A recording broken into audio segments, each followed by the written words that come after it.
Hi, I'm Megan Kelly, the Realistic Holistic.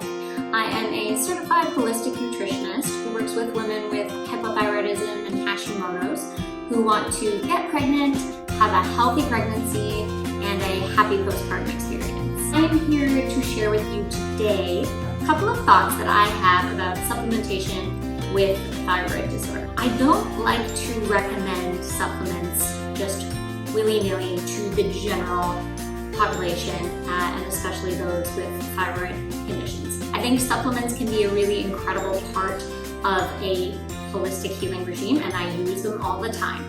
But I use them with individual clients, one-to-one, where I know exactly what they're dealing with, what their underlying causes are, and how to use supplements in a safe way for them specifically. The issue with all of these online articles that are like, top 5 supplements for Hashimoto's or top 5 supplements for hypothyroidism.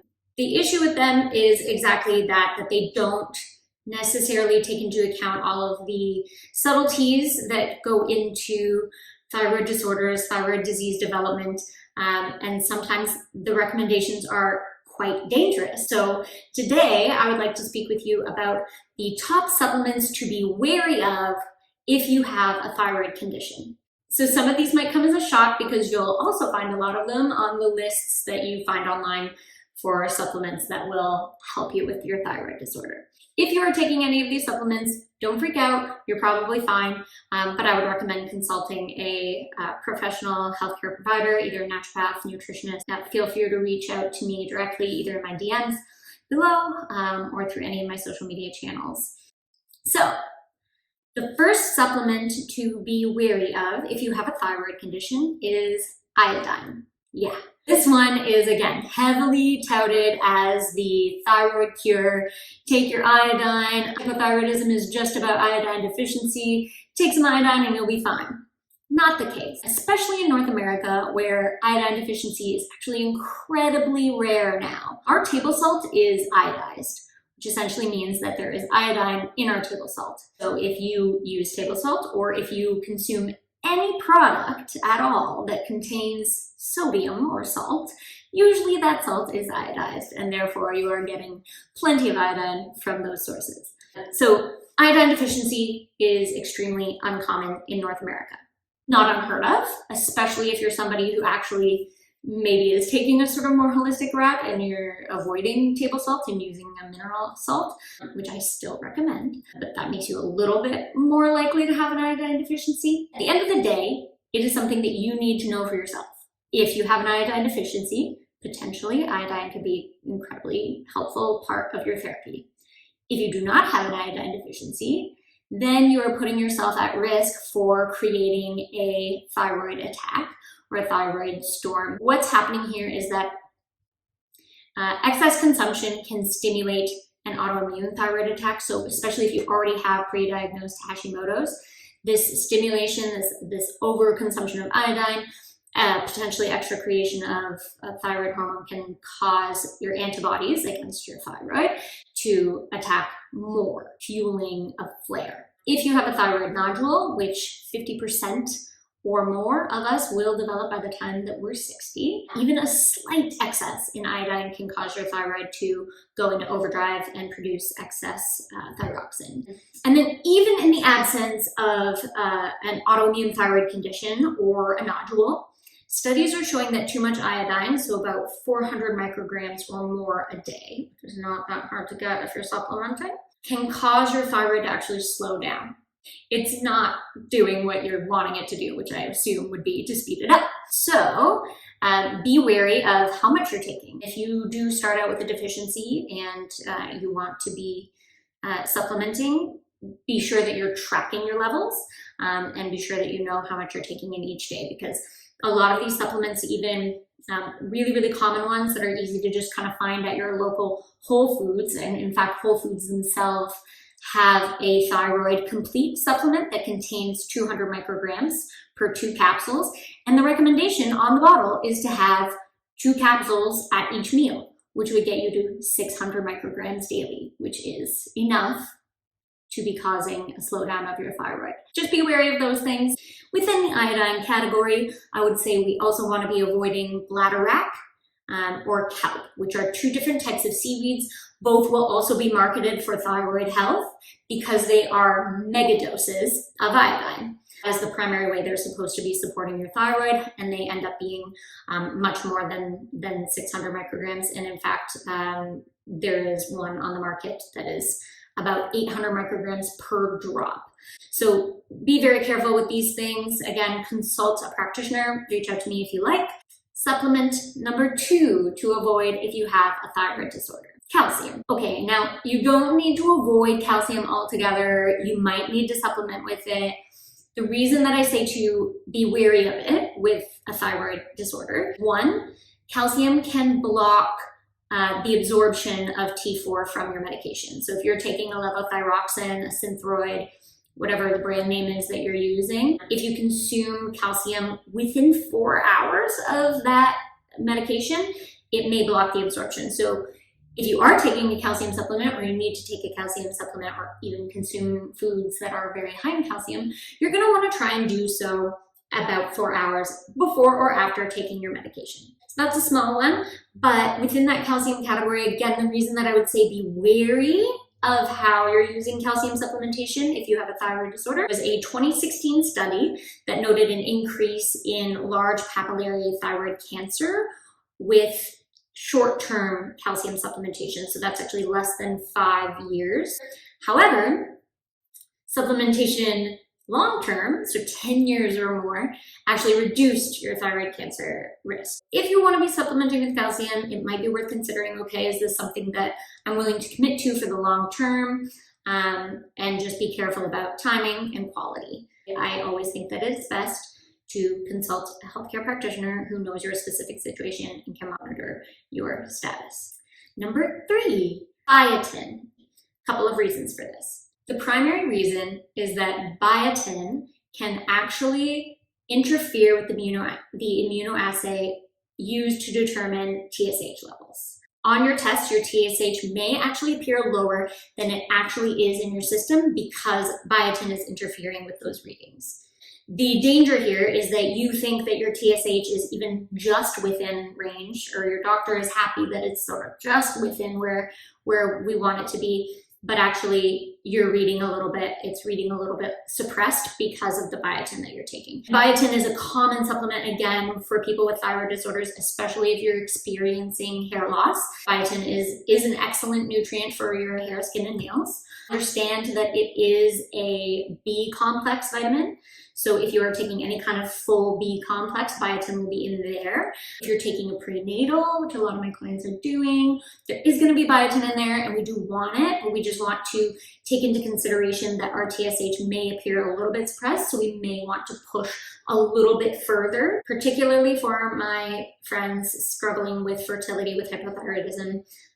You want to make sure that you are pushing the TSH even just a little bit lower to get it within those ranges that are ideal for fertility. So this next one, again, is going to seem totally cuckoo, but the next supplement that we want you to be avoiding or be wary of with thyroid disorder is thyroid support formulas. Unfortunately, the reason for this, as you probably guessed, is 1, because they're going to be loaded with iodine generally. They also contain a ton of different herbs that we don't always know what the effect of them is going to be for each individual. The final thing is that a lot of them contain natural thyroid and or adrenal gland. This is not to say that something like Armour thyroid, which is a naturally desiccated thyroid hormone, is not effective or cannot be used. They are extremely effective, and those are monitored to control the levels. With these supplements that are on the shelf that say, thyroid support formula, and there's some bovine thyroid gland in there, even the manufacturers likely have no idea the amount of actual T3, T4 thyroid hormone that you're going to get from each individual pill. There's no way that they can really know that. It's just an extract. They can't measure that. These supplements are not regulated by the FDA, so there's no standard for how much or how little needs to or be in there. A 2013 study looking at 10 commercially available thyroid support formulas actually found clinically significant levels of T3 and T4. In some cases, doses exceeded the amounts prescribed but to treat hypothyroidism. In 2016, a study found that the amount of T3 in some supplements were actually high enough to cause thyroid storm, which is essentially a condition wherein you enter a hyperthyroid state, and your heart rate starts to increase, your blood pressure increases, your body temperature increases, and it can be actually extremely dangerous. We just don't know how much T3 or T4 you're gonna get from these types of supplements, and it can be dangerous to mess with them. If you're already taking a T4 or T3 medication, then these can really mess with what your doctor's trying to do, figuring out your levels, getting you within a specific range. So it's just not generally worth messing with. If you're not on any medication at all, I know it can be tempting to go this route, and I, of course, in a natural mindset, I would, maybe if I didn't have all of this information, I would want to go that route before trying medication. The issue is that you might get one level in one pill, another level in another pill, and it could send your thyroid up and down and all over the place. And that can be detrimental to your overall thyroid health, especially if there's an autoimmune disorder at play. And just to drive this point home, a 2013 study published in the Journal of Thyroid found that 9 out of 10 of these supplements marketed for thyroid health and support contain real hormones, even if they don't list bovine thyroid extract. Only 4 of the 9 of the supplements that tested positive for these thyroid hormones actually listed that they included the thyroid extract at all. So the other ones were just formulas that had things like iodine and ashwagandha and things like that, and they didn't mention that they put any of this active thyroid hormone in there, but it was there to increase the results without the consumer knowing. This is the issue again with supplements where they're not regulated by the FDA, so you also should just get recommendations for specific companies from professionals who know what's going into them. If you do want to go this route, you want to be really well monitored and making sure that you're getting a dose from the company that you can trust and being monitored by a practitioner that you trust. So I know that is like a bit of a bummer, especially if you've been taking them. If you've been feeling better, that's great. But again, I would just check in with a functional health practitioner who can help monitor and make sure that things aren't going too far in one direction or the other.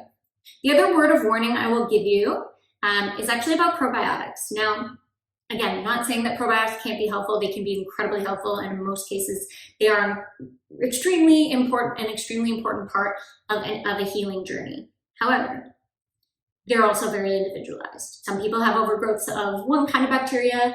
Some people have overgrowths of other kinds of bacteria. In certain cases, certain probiotics can fuel digestive distress and throw the condition out of sorts. So especially if you have a common underlying condition for Hashimoto's, which is SIBO, probiotics can actually fuel SIBO and keep those bacteria active. We want to be careful with probiotics. Again, consult a practitioner, figure out exactly what your imbalances are, and work on it with food first before adding probiotics in.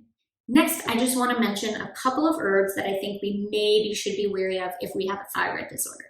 One category would be any herb that considers itself an immunostimulant. So the number one that I would think of would be echinacea, which people like to pop, willy-nilly if they have a cold. This is not something actually to be taken quite so lightly.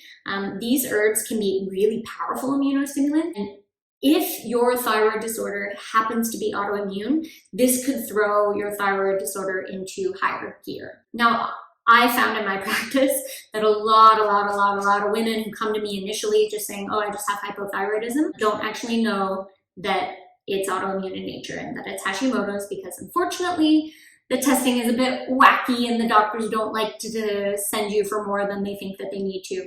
So unfortunately, I'd say there's a pretty good percentage of women still out there with hypothyroidism who are just operating under the assumption that it's a regular hypothyroidism and not autoimmune in nature. But if it is, then these immunostimulants could actually make it worse, because it's throwing that immune system into high gear, and that immune system is what's attacking your thyroid gland. Other herbs that I would just say, again, can be incredibly helpful, but should be monitored with a qualified practitioner would be any herbs that affect your thyroid adrenal hormone sort of axis. And yes, one of those is ashwagandha. Ashwagandha is an incredibly popular and powerful herb for hypothyroidism. There have been several studies that prove its efficacy. I am not combating that at all. What I'm saying is that for some people, it can throw things too far in one direction or the other when it comes to its effect on your hormones or its effect on your thyroid or adrenals. It's just that it's such an intricate system, and everybody's in a bit of a different place when it comes to how all of these things are working together. So it's best to have all the information about what your adrenals are doing, what your thyroid is doing, what your hormones are doing, and then pick the right herb for you. Because there are other ones like rhodiola, like holy basil, that might be better for you than ashwagandha, depending on your particular situation. Another note, if your hypothyroidism is autoimmune, then ashwagandha I would also red flag just for the potential that the nightshade component of it might be problematic. Nightshades are a certain family of vegetables, usually is what we think of first, right? The tomato, potato, eggplant, peppers. Those are nightshade vegetables, and they contain potentially inflammatory compounds that people with autoimmunity tend to be particularly sensitive to.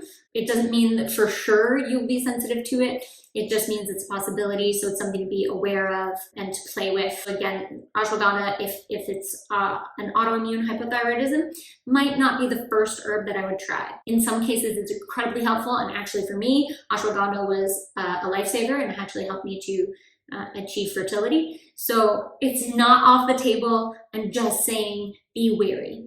Be wary with all of these, and honestly, any supplement on the market. Be wary, know your specific situation.